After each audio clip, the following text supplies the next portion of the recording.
Hello friends, स्वागत है एक बार पुनः आप सभी का हमारे अपने YouTube channel Shiv coaching classes पर।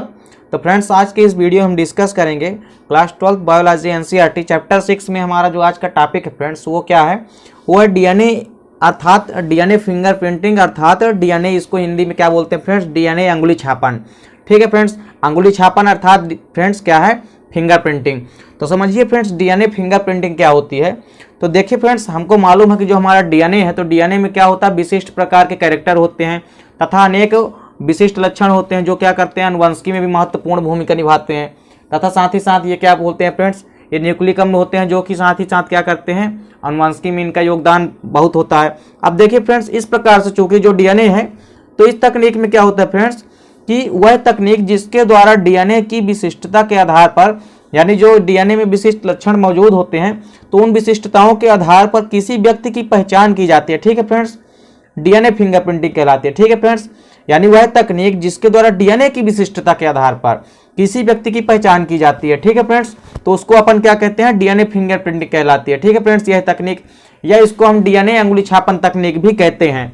ठीक है फ्रेंड्स, अब देखिए फ्रेंड्स यहाँ पे क्या है कि इस विज्ञान की आधारशिला की यदि हम बात करें फ्रेंड्स, यानी इसकी नींव सबसे पहले कब रखी गई, तो फ्रेंड्स इसकी जो नींव है यानी इसकी जो आधारशिला है वो एक ब्रिटिश वैज्ञानिक जिनका नाम क्या है फ्रेंड्स, सर एलेक्स जेफरीज। ठीक है फ्रेंड्स, क्या नाम है उनका, सर एलेक्स जेफरीज। तो सर एलेक्स जेफरीज ने क्या किया फ्रेंड्स, सन 1995 में रखी गई। इनके द्वारा जो इसकी आधारशिला है वो सबसे पहले रखी गई तथा डॉक्टर लालजी सिंह तथा डॉक्टर वीपी कश्यप के द्वारा इस क्षेत्र में महत्वपूर्ण कार्य किया गया। वहीं यदि हम बात करूं कि इस क्षेत्र में विशिष्ट योगदान की, तो डॉक्टर लालजी सिंह तथा डॉक्टर वीके कश्यप द्वारा इस क्षेत्र में महत्वपूर्ण भूमिका निभाई गई। ठीक है फ्रेंड्स, तो ये थे हमारे डीएनए फिंगरप्रिंटिंग की डेफिनेशन। क्या कहा फ्रेंड्स हमने कि वह तकनीक जिसके द्वारा डीएनए की विशिष्टता के आधार पर, ठीक है फ्रेंड्स, अपन क्या करते हैं, किसी भी व्यक्ति की पहचान करते हैं, उसी को अपन क्या कहते हैं फ्रेंड्स, डीएनए फिंगरप्रिंटिंग कहते हैं। और यही तकनीक क्या कहलाती है फ्रेंड्स, डीएनए अंगुली छापन या डीएनए फिंगरप्रिंटिंग कहलाती है। अब देखिए फ्रेंड्स यहाँ पे क्या है, यहाँ पे अपन डीएनए फिंगरप्रिंटिंग की जो प्रोसेस है यानी जो विधि है उसको अपन यहाँ पे देखेंगे। तो फ्रेंड्स समझिए जो डीएनए फिंगरप्रिंटिंग की जो क्रिया विधि है तो वो जो विधि है फ्रेंड्स, इसमें देखिए क्या होता है, इस तकनीक में सर्वप्रथम क्या होता है फ्रेंड्स कि जो हमारा वांछित व्यक्ति के डीएनए का सैंपल प्राप्त किया जाता है। ठीक है फ्रेंड्स, डीएनए का सैंपल सामान्यतः रक्त से तैयार किया जाता है। क्या कहा फ्रेंड्स हमने कि सबसे पहले अपन क्या करेंगे कि जिस व्यक्ति को अपन क्या करना फ्रेंड्स, फिंगरप्रिंटिंग लेना, तो उस व्यक्ति के डीएनए का क्या करते हैं, अपन सैंपल प्राप्त करते हैं, यानी उसके डीएनए का सैंपल अपन लेते हैं।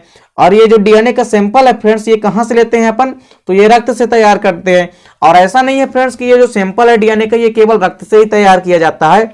ये फ्रेंड्स वीर्य या अस्थि मज्जा आदि से भी डीएनए का सैंपल, या बाल से भी अस्थि मज्जा आदि के द्वारा भी क्या होता है फ्रेंड्स, इसका डीएनए का सैंपल तैयार किया जा सकता है। ठीक है फ्रेंड्स, इस कार्य हेतु फ्रेंड्स डीएनए की अल्प मात्रा की आवश्यकता होती है, यानी फ्रेंड्स यहाँ पे कोई बहुत ज्यादा मात्रा की जरूरत नहीं होती डीएनए की। ठीक है फ्रेंड्स, तो यहाँ पे डीएनए की बहुत ज्यादा मात्रा की आवश्यकता नहीं होती, नॉर्मल सी मात्रा ली जाती है फ्रेंड्स। ठीक है, तथा उसका अपन क्या करते हैं, डीएनए का फिंगरप्रिंट तैयार करेंगे। ठीक है फ्रेंड्स, तो इसमें क्या करते हैं कि सबसे पहले तो जो वंचित व्यक्ति है यानी जिसका हमको फिंगरप्रिंट लेना, तो उसके डीएनए का सैंपल प्राप्त करते हैं। और डीएनए का जो सैंपल है फ्रेंड्स वो कहां से प्राप्त करते हैं, तो रक्त के माध्यम से तैयार करते हैं। अर्थात इसके अलावा अपन वीर्य, अस्थि मज्जा, ठीक है फ्रेंड्स, तथा बालों से भी डीएनए का सैंपल अपन तैयार कर सकते हैं। तो अपन सबसे पहले क्या करते हैं फ्रेंड्स कि वंचित व्यक्ति के डीएनए का सैंपल प्राप्त करते हैं। और जो डीएनए की मात्रा है वो भी बहुत ज्यादा मात्रा में जरूरत नहीं होती है, तो कम ही मात्रा में इसकी आवश्यकता पड़ती है। अब देखिए फ्रेंड्स, इसके बाद क्या होता है, जो अब हमारा प्राप्त डीएनए यानी हमने जो वंचित व्यक्ति से डीएनए का सैंपल प्राप्त कर लिया, तो उसमें क्या करते हैं फ्रेंड्स अब हम कि प्राप्त डीएनए सैंपल को अपन क्या करते हैं कि रिस्ट्रक्शन एंडोन्यूक्लियस एंजाइम से क्रिया कराते हैं। ठीक है फ्रेंड्स, एक रिस्ट्रक्शन एंडोन्यूक्लियस एंजाइम होता है। ठीक है फ्रेंड्स, कौन सा एंजाइम, रिस्ट्रिक्शन एंडोन्यूक्लियस एंजाइम। तो जो रिस्ट्रिक्शन एंडोन्यूक्लियस एंजाइम है फ्रेंड्स, इससे क्रिया करा के अपन क्या करते हैं, जेल इलेक्ट्रोफोरेसिस से डीएनए फिंगरप्रिंटिंग तैयार किया जाता है। और इसके बाद क्या होते हैं कि जेल इलेक्ट्रोप्रिंटिंग के जेल क्या कहते हैं फ्रेंड्स, इसके फ्रेंड्स अपन जेल इलेक्ट्रोफोरेसिस के माध्यम से क्या करते हैं, डीएनए फिंगरप्रिंटिंग तैयार कर लिया जाता है। ठीक है फ्रेंड्स, क्या करते हैं, सबसे पहले तो वंचित व्यक्ति से डीएनए का सैंपल प्राप्त करते हैं। ठीक है फ्रेंड्स, तथा जो सैंपल अपन प्राप्त कर लेते हैं तो उस सैंपल को अपन क्या करते हैं, रिस्ट्रिक्शन एंडोन्यूक्लियस एंजाइम से क्रिया कराते हैं।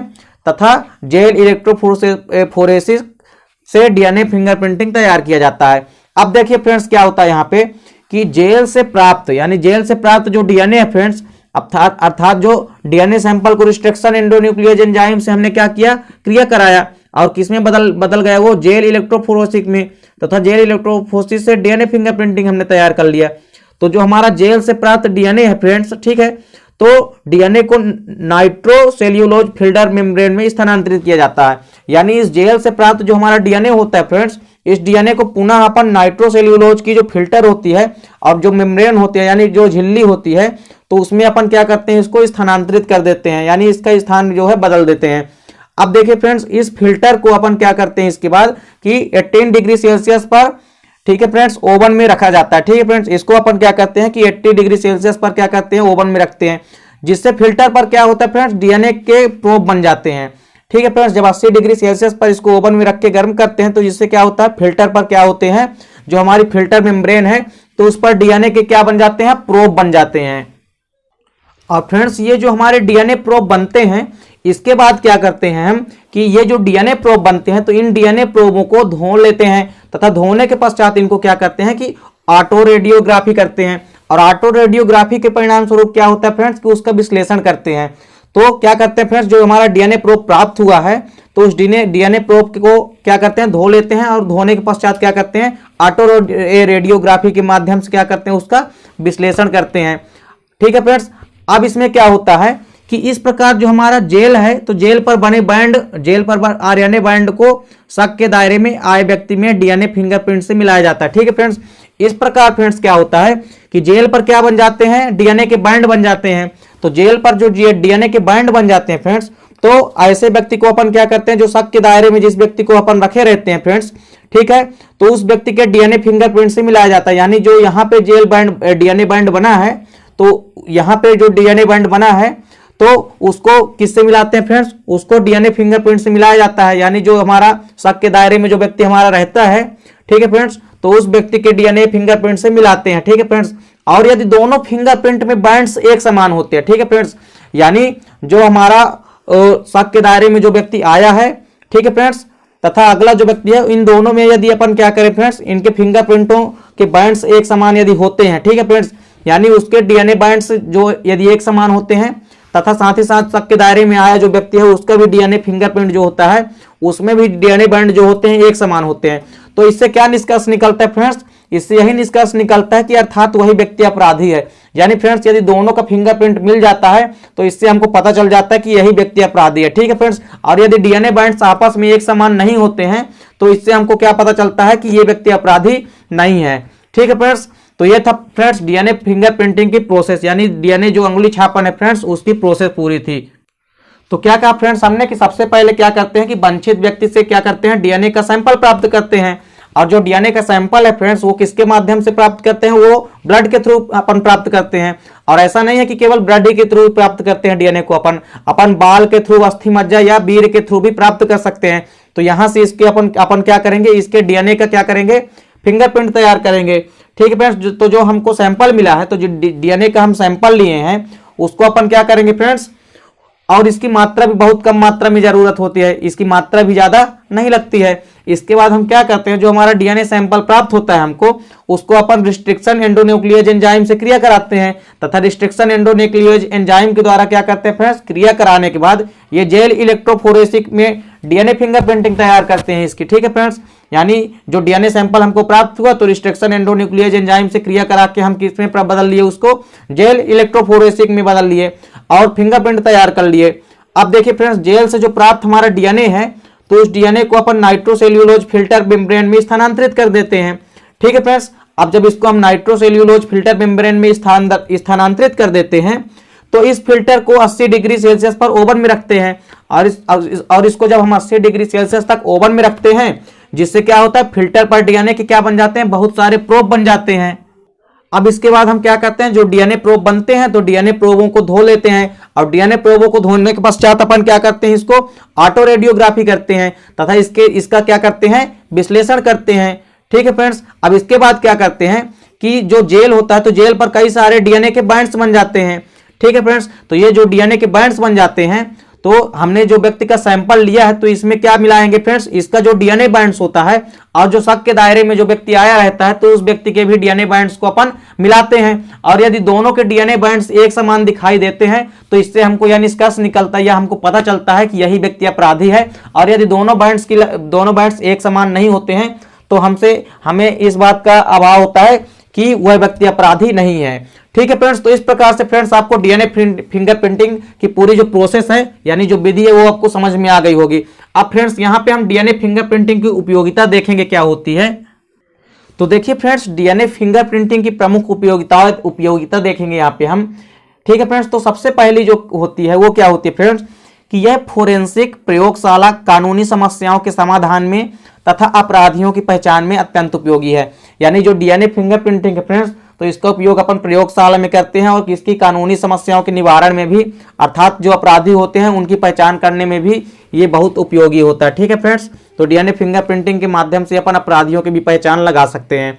फ्रेंड्स, जो दूसरा हमारा उपयोगिता है इसकी वो क्या है, ल्यूकेमिया आदि रोगों से ग्रसित रोगी की पहचान तथा उपचार में सहायक होता है। यानी ल्यूकेमिया क्या होता है फ्रेंड्स, एक प्रकार का कैंसर होता है। ठीक है फ्रेंड्स, और ल्यूकेमिया क्या होता है फ्रेंड्स, जो कैंसर होता है इस रोग से ग्रसित रोगी की पहचान भी कर सकते हैं तथा इसके उपचार में भी सहायक होता है डीएनए फिंगरप्रिंटिंग।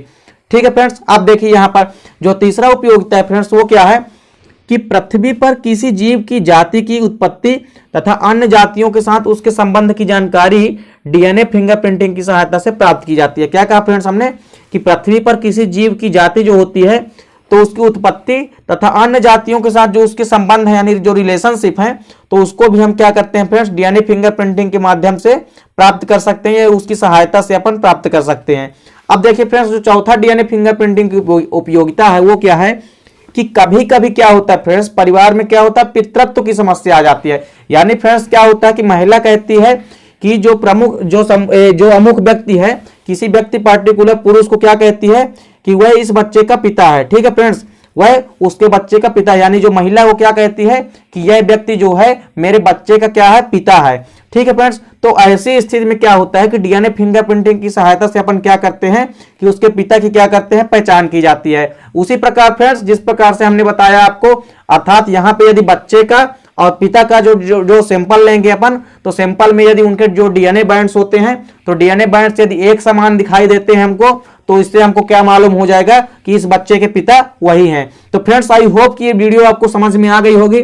तो दोस्तों ये वीडियो आपको अच्छी लगे तो आप लाइक और कमेंट करें, साथ ही साथ अपने दोस्तों के बीच ज्यादा से ज्यादा शेयर करें। मिलते हैं फ्रेंड्स आपसे नेक्स्ट वीडियो में, तब तक के लिए जय हिंद, वंदे मातरम।